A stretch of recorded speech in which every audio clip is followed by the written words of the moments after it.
बारिश में जुड़वा बहू के चाय पकौड़े। कितनी अच्छी खुशबू आ रही है ना बबीता, मैं आलू और गोभी के पकौड़े से। हाँ, और ये देखो प्याज के पकौड़े कितने ज्यादा क्रिस्पी हैं। आज तो माँ हमारे हाथ के पकौड़े खाकर बहुत खुश हो जाएंगी। गीता, बबीता दोनों जुड़वा बहनें किचन में खड़े होकर गर्मा गर्म पकौड़े तल रही होती हैं। इसी के साथ साथ गर्मा गर्म चाय बनाकर चाय और पकौड़े अपनी माँ ममता को ले जाकर खिलाती है। अरे वाह, ये आलू गोभी के पकौड़े तो काफी ज्यादा अच्छे हैं। बबीता, तुम अब पकौड़े बनाना अच्छे से सीख गई हो। अरे माँ, आप भी ना, ये आलू और गोभी के पकौड़े मैंने बनाए हैं और प्याज के बबीता ने। अच्छा, मैं भी ना। अरे तुम दोनों जुड़वा हो, लेकिन तुम दोनों का चाल चलन और बोलचाल भी बिल्कुल एक जैसी है, इसलिए हमेशा मात खा जाती हूँ तुम्हारी माँ होकर। मैं तुम्हें ठीक से नहीं पहचान पाती। ना जाने तुम्हारे ससुराल में क्या होगा। तुम्हारी सास तो तुम दोनों में हमेशा कंफ्यूज ही रहेगी। ऐसे ही समय गुजरता है और ममता जल्दी ही एक ही घर में अपनी दोनों जुड़वा बेटियों की शादी कर देती है। दोनों बहन अच्छी बहू होने का फर्ज निभाती है और घर की सारी जिम्मेदारी अच्छी से निभाती है। वहीं दोनों के पति एक बड़े से होटल में काम करते थे और घर का खर्चा अच्छे से निकल जाता था। ये देखो गीता, मैं तुम्हारे लिए कितना सुंदर ब्रेसलेट लेकर आया हूँ। पता है, आज होटल में एक कस्टमर ने मुझे ढेर सारे पैसे टिप में दिए। उसी से ये गिफ्ट मैं तुम्हारे लिए लेकर आया हूँ। अरे जीजा जी, आप फिर मात खा गए। मैं गीता नहीं बल्कि बबीता हूँ। क्या? हे भगवान, आज फिर मुझसे गलती हो गई। मैं तो कह रहा हूँ कि तुम दोनों बहनें अपने गले में अपने अपने नाम का बोर्ड लटका कर घूमो, तभी जाकर पता चलेगा कौन गीता है और कौन बबीता। शादी के बाद भी दोनों बहनों के पति को हमेशा अपनी जुड़वा पत्नियों में कंफ्यूजन रहती थी। ऐसे ही हंसी मजाक में पूरे परिवार की जिंदगी अच्छे से कट रही होती है। लेकिन एक दिन जब दोनों भाई होटल से लौटते हैं तो उनके चेहरे पर एक अजीब मायूसी और परेशानी छाई होती है। रंजीत, मोहन, क्या हुआ तुम दोनों को? तुम दोनों इतने परेशान क्यों हो? क्या बताएं माँ, हम जिस होटल में दोनों भाई काम करते थे वो होटल अब बंद होने जा रहा है। सुना है वहां पर कोई डोमिनोज का रेस्टोरेंट खुलेगा। आप लोग इतने परेशान मत होइए, कहीं ना कहीं आप दोनों को नौकरी मिल जाएगी। दोनों भाई काफी दिनों तक कई सारे होटल और अलग अलग जगह पर नौकरी ढूंढते हैं, लेकिन कहीं पर भी उन्हें नौकरी नहीं मिलती, जिसके चलते अब दोनों भाई ज्यादातर उदास रहते हैं। अपने दोनों बेटों को इस तरह कहाँ पहले मेरे दोनों बच्चे हंसी खुशी रहा करते थे, और अब देखो इनके चेहरे पर से तो हंसी ही गायब हो गई है। क्या करूं मैं अपने दोनों बेटों के लिए कि मैं इनकी मुस्कुराहट वापस ले आऊं। सुशीला इतना बोल ही रही होती है कि तभी वह देखती है कि बारिश का मौसम आ चुका है और बहुत तेज बारिश हो रही है, जिसे देख सुशीला भागी भागी अपनी दोनों जुड़वा बहू के पास आती है। क्या हुआ माँ जी, आप ऐसे भागती हुई क्यों आ रही हैं? बहू, जल्दी से गर्मा गर्म पकौड़े बना। मेरे दोनों बेटों को बारिश में पकौड़े खाना काफी पसंद है। क्या पता इसी से उनके चेहरे पर मुस्कुराहट आ जाए। अपनी सास की बात सुन दोनों जुड़वा बहनें जल्दी से किचन में जाती हैं और गर्मा गर्म पकौड़े और चाय बनाकर लाती हैं। रंजीत और मोहन जैसे ही अपनी जुड़वा पत्नियों के हाथ की गर्मा गर्म पकौड़े खाते हैं। ये पकौड़े सच में तुमने ही बनाए हैं या किसी 5 स्टार होटल से ऑर्डर करे हैं? आहा, वाह, इतने टेस्टी पकौड़े तो मैंने आज से पहले कभी नहीं खाई। सच में बहुत टेस्टी हैं ये पकौड़े। तुमने तो सच में मेरी सोच से भी अच्छे पकौड़े बनाए हैं। इस बारिश के मौसम में इतने स्वादिष्ट पकौड़े खाकर तो मजा ही आ गया। अपनी बहू बेटों के साथ सुशीला बारिश के मौसम में गर्म गर्म पकौड़े का आनंद ले रही होती है कि तभी अचानक सुशीला के दिमाग में एक आइडिया आया है मेरे दिमाग में।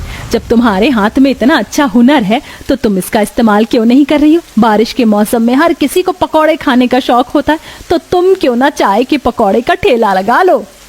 माँ बिल्कुल ठीक कह रही है। तुम्हारा पकौड़े का ठेला चलेगा नहीं बल्कि दौड़ेगा।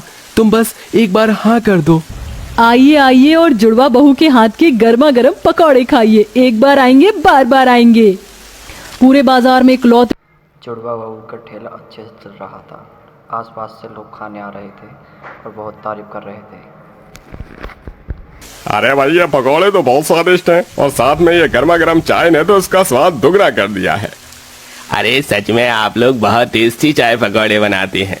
एक और प्लेट पकौड़े दीजिए, और हाँ, सारे मिक्स करके पैक भी कर दीजिएगा।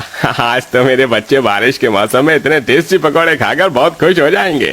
कस्टमर जुड़वा बहू के पकौड़े की बहुत तारीफ करते हैं और कुछ लोग जुड़वा बहू को देखने दूर दूर से आते थे पकौड़े खाने के लिए। अगले दिन सुबह के खाने पकौड़े दिए हैं तुमने हमें, हैं? एक तो इतने ठंडे, ऊपर से कोई स्वाद भी नहीं है, सारे पैसे बर्बाद। इतना बड़ा होटल तो खोल दिया लेकिन स्वाद रत्ती भर भी नहीं है। इससे अच्छा तो वो दोनों जुड़वा बहू का पकौड़े का ठेला है। क्या पकौड़े बनाती हैं दोनों। कस्टमर होटल की बेइज्जती करके चला जाता है।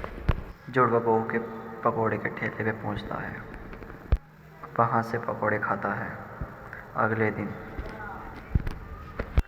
बड़े बड़े यूट्यूबर ब्लॉग बनाने आते हैं, बोलते हैं कि यहाँ के पकौड़े बहुत अच्छे हैं। यहाँ ये वही जुड़वा बहू का चाय पकौड़े का ठेला है जिसके पकौड़े खाने के लिए हम दूर दूर से आ रहे हैं। अगर आपको भी इनके पकौड़े खाने हैं तो मुझे कमेंट में जरूर बताइएगा, एड्रेस में पिन कर दूंगा। अगर ऐसा ही रहा तो ये दोनों जुड़वा बहनें तो मेरा होटल बंद करवा देंगी। कुछ ना कुछ तो मुझे करना होगा। अपना होटल बंद हो जाने के डर से राजेश भाड़े पर कुछ गुंडों को लेकर, कौन हो और यहाँ क्या कर रहे हो? ए, चुपचाप से अपना ये पकौड़े का ठेला बंद करो और यहाँ से निकलो, आइंदा यहाँ दिख मत जाना। ये क्या दादागिरी है तुम लोगों की? हम यहाँ ठेला लगाने के लिए हर हफ्ते पैसे देते हैं, फ्री में नहीं लगाते। हम अपना पकौड़े का ठेला यहाँ से नहीं हटाएंगे, जो करना है कर लो। अरे लगता है लातों के भूत हैं, प्यार से नहीं मानेंगे। दोनों घंटों तोड़ फोड़ करने लगते हैं। जुड़वा बहू साइड में आ जाती है। या मुझसे पंगे लेने का नतीजा, इस बार तो सिर्फ ठेला तोड़ा है। अगर आइंदा इस मार्केट में दिखाई दी तो तुम दोनों की हड्डियां तोड़ दूंगा। राज दोनों जुड़वा बहू रोते हुए घर जाती हैं। अपनी सास और अपने पति को पास सारी बात बता देती है। तुम दोनों जानते भी हो वो राजेश कौन है? कई गुंडे लोगों से उसका कनेक्शन है। अगर कल को उसने तुम्हें यहाँ मेरी बहू को कुछ कर दिया तो क्या होगा? कल से तुम्हें उस बाजार में ठेला लगाने की कोई जरूरत नहीं है, तुम कहीं और ठेला लगाओगी। अपनी सास की बात मानकर दूसरे बाजार में ठेला लगाते हैं। इस बाजार में इतनी भीड़ नहीं होती थी, इसके कारण ग्राहक कम आते थे। अगली सुबह, अरे दीदी, आप दोनों यहाँ अपने उस बाजार में अपना पकौड़े का ठेला लगाना बंद क्यों कर दिया? पता है मैं अपने दोस्तों के साथ कई बार उस बाजार में आया था लेकिन मुझे आपके पकौड़े का ठेला दिखा ही नहीं। जुड़वा बहू रमन को सारी बात बताती है। सारी बात बताती हैं जिसे सुन रमन को राजेश पर बहुत गुस्सा आता है। दीदी आप दोनों और मुझे ये बताइए, जब उसके गुंडे आपका ठेला तोड़ रहे थे तो आसपास कोई ऐसी दुकान थी जहाँ सीसीटीवी कैमरा लगा हो?